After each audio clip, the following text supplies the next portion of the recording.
Good morning. Welcome to Sacred Enzyme. I'm Stacy. I hope you're doing well today. It's Saturday morning and it's 6:30 in Florida. It's cold. So I got my house coat on over my clothes. I was freezing. I was like, oh gosh, I can't stand this cold weather. But we're going to get through it. Hopefully it's going to warm up today. So I hope everyone is doing well. But I was reading Genesis because for some reason I just keep going back to Noah in my head here, and I keep thinking, okay, there's so much more to the story and we got to take it apart.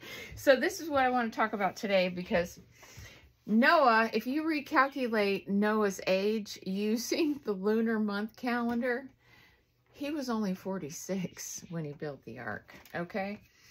So we grew up hearing that Noah was 600 years old when the flood came. So what if that wasn't meant to be counted in years? It was counted in cycles, in lunar cycles, okay? So I think that we're going to take this apart here. So if you have to remember that timekeeping was different in the past because we had different things in the sky. And so not everybody was... they were count things in cycles. They didn't count things in days and hours and stuff like we do now. So, when you correct the timekeeping system, something incredible happens, because 600 sacred cycles equals 600 lunar months. So you've got 600 times 28 days, which equals 16,800 days. Then if you divide 16,800 by 364 days, remember we got to go past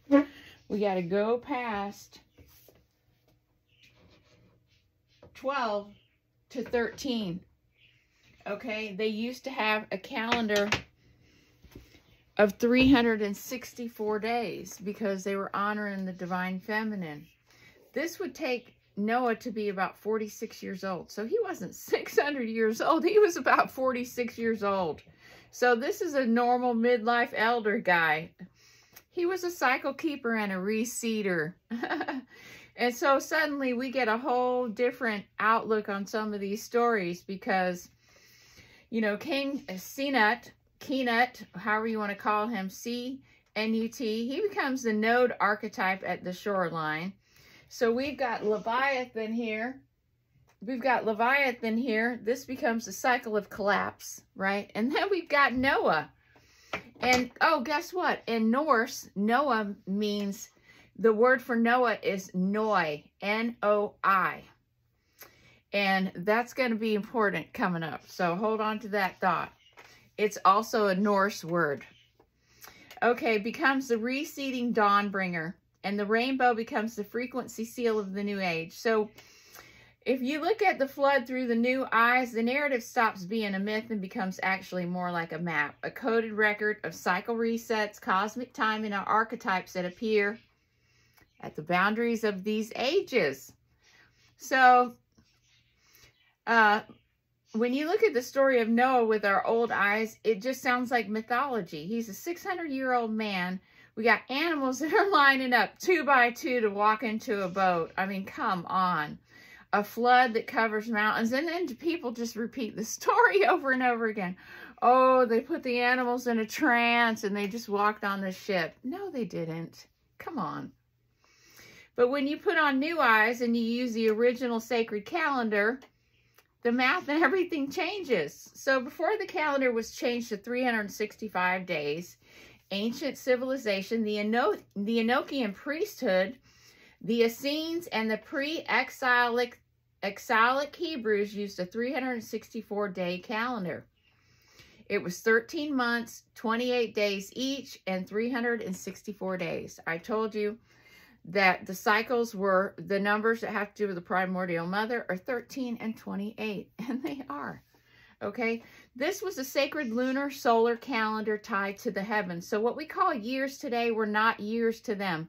They were moon cycles, months, or even sacred cycles, which translators later flattened into the wrong unit of time. So let's recalculate the age of Noah. So if he was 600 years old, but if those 600 years were actually 600 lunar months, the sacred 28-day cycles, we'll see that that 600 totally mass out to something else. If you times it by 28 days, you get 16,800 days. Now we have to divide that by a true ancient year, which is 364 days, which means that Noah was 46.15 years old. He wasn't 600 years old. He was 46, a midlife elder.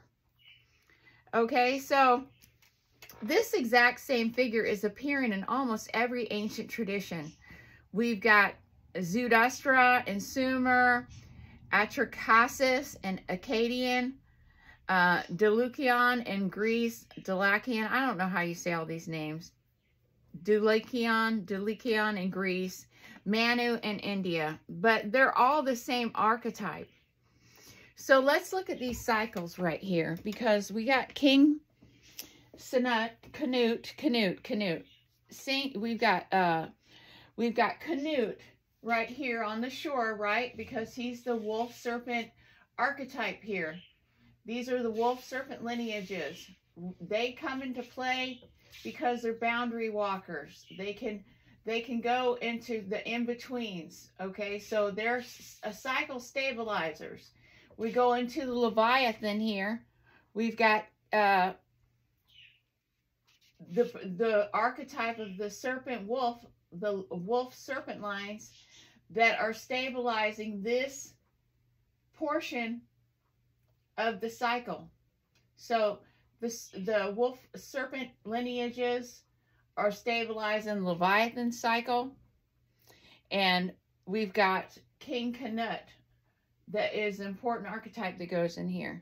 So with the Leviathan, we've got this deep water memory. And so this is where we're getting a lot of trauma work coming in. We're getting a lot of ancestral collective work together on trauma and shadow work, shadow integration. So this is the deep memory that's rising right now. So then, like I keep talking about, the seed banks, the seeds across sea, all heirloom seeds, sowing codes, preparing, right? This is Noah. Noah's job is the reseeder archetype. Okay, he's the middle elder who carries the codes forward after the collapse, after Leviathan, guys, okay? The rainbow covenant comes after that, the new cycle, the reseeding of earth, the dawn, and the new garden. So the midlife elder who carries the codes forward after the collapse is Noah. This is us here doing our work with the seed bank, with seeds across sea, with the earth exchange program, all of these things, teaching people how to community garden, become self-sustainable. Theo just gave me a watch. This is the new dawn, guys. This is the 13th. So this is why Noah doesn't need to be ancient, okay? Because his age is marked. His age marks his position in the cycle. It's not about him being 700 or 46. Okay, it's the fact is his archetype is the cedar after the collapse. Okay, we are the cedars. This is what the dawn is. This is what the new dawn is, guys. Okay, so I was reading Genesis, and I want to break down Genesis now with our new perspective, right? Our new perspective of what we're looking at here. Okay, so we've got the moon cycles that they used the Enochian calendar in the past, and these were the moon cycles. So this is why they went to a 365 day from a 364. All right, so we've got, let's look at the new eyes. So 600 moon cycles equals 46. The deep subconscious burst into the physical world. The flood covers the high places in Genesis 19. Genesis 7:19. This is the archetype of total purification, a symbolic collapse of the old frequency grid. They got flooded. The ark rests on Mount Ararat. That was Genesis 8:4. Noah's name means rest. Noah's name means rest. Norse Noi, N-O-I, means the one who settles after the limit. So the cycle lands and the new dawn begins here. So Genesis 8:17 is the reseeding command. This is the reseeder archetype activating. This is the planting of the third Garden of Eden, guys. Genesis 9:13. We have the new dawn seal, right? The rainbow, the frequency arc, the prism of a new age. This is the dawn seal after the Leviathan reset, guys. This is what it is. This is what the rainbow really is. It doesn't have to do anything with gay pride. You know, pride is a sin anyway. I mean, I'm not saying do what you want, but that's one of the 7 sins they put in the Bible. It's because if you're prideful, that means you're not in balance. So when you stop reading the Bible with literal eyes and start reading it with cycle eyes, the whole story of Noah here is changing. He was never a 600-year-old superhuman. He was a 46-year-old elder who's standing at the end of the age of Leviathan, and he's carrying seeds into the next dawn, or the third Garden of Eden, guys. The flood was a cycle reset, and Noah is an archetype. Noah is an ark. He's a code carrier. The group of people that he brought on the ark with him, on the ark, they probably just walked through the Stargate, more than likely, instead of being on a boat. Unless they were in the ocean. I mean, who knows? Who knows? I mean, we know that everything that we've been told is inverted. So I'm guessing that all of the women that were married to the sons were carrying Primordial Mother codes and other important codes. It helped them get through the Stargate. That's the whole point, was carrying the right codes. And the rest of it was genetic material. So when you apply the 364-day calendar and the lunar month cycle, a lot of these characters in the Bible are looking different. So we're just going to keep going. So today was Noah, and he's the first one. And the only reason I did that was because I was looking at the stuff that had to do with the Leviathan cycle and how we're getting so close to being at the end of this cycle. And, you know, the time does change when you look at it in lunar months. The cycles all change. You still keep these 2,500-year increments, but we have an extra one that comes into play, and maybe this is why they've been off by a few years, is that we have this extra cycle that comes into play where we've got this dawn era, where the dawn comes after the Leviathan. So this is all orders of archetypes. This is why Jesse Sabodar said that the inversion priestesses, and they all worship whatever contract that's going on, because right now we went from the contract of the Phoenix, and in the inversion, she says that George Soros was head of the Phoenix contract, but he passed the baton on to Barack Obama. That's what she says. So the inversion of the Leviathan is what they're doing right now, all along these longitudinal lines to anchor in negative frequency to the stacked particles that are on these intersecting lines that have to do with the 4 horsemen of the apocalypse, guys. So Leviathan right here is the contract that is in the AI, or the false matrix, the hologram right now where we're at, and we're getting ready to transition into the dawn if we play our cards right. If we do everything right, we can go into the dawn. So what do you guys think about the story of Noah? Does it absolutely just like make totally more sense? I think it does to me. I mean, all of this stuff has just been nothing but a plot to control everybody. And if you want a really good Bible, this C.S. Lewis Bible is really good. I mean, I had to tape the cover back on it because the whole thing finally fell apart last night. So I got packaging tape all over it. But yeah, so we're going to be revisiting this book, and then we're going to be looking at these guys. I mean, We could even look at Adam at this point and see, well, when did Adam actually die? And, you know, Robert Edward Grant was talking about the fact that Metatron is a unit of measure. And he's right. It isn't a unit of measure. Metatron's cube is a unit of measure. But more than that, not only is it a unit of measure, but it's an arc. It's a, you know, all of these fit into the system. They all fit into the system. So when you come and find me, I'll be here because we're living in the past, present, and the future all at the same time. So today I'm going to the flea market. There's a, okay, Dutch, there's a lady there that has a stand, and she gets all of her essential oils and really good quality stuff. I made soaps with them, and it was phenomenal.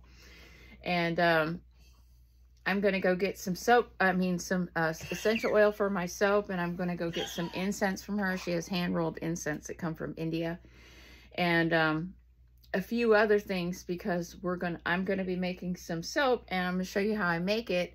And we're going to be doing some ceremonial kits where we have bath salts and we have soap, and they all have very special ingredients in them that we'll use for, well, for the one that I'm planning to do, if I can get the right essential oils, it's going to be all about shadow integration. And I'm also going to do a 528 hertz frequency one. It's going to be considered a bee priestess ceremony kit, and that one will be to raise our vibration. And it'll have all kinds of, it'll all have sacred geometry in it. All the flowers will be at the 528 hertz, the essential oils, all of these things. It all plays together, and the fruits and vegetables that go in them too. So I'm going to share this. What's going to be the first episode that we do on sustainable living and using everything that we have to make do and being involved in our community. So when I go to the flea market this morning, I'm going to take you guys with me, and I'm going to ask if I can show her stand to the viewers. So with that, when you come and find me, I'll be here, living in past, present, and the future, all at the same time. You have to excuse me, I'm looking a little rough today. I'm tired. So I'll catch you at the flea market, guys. Have a good one.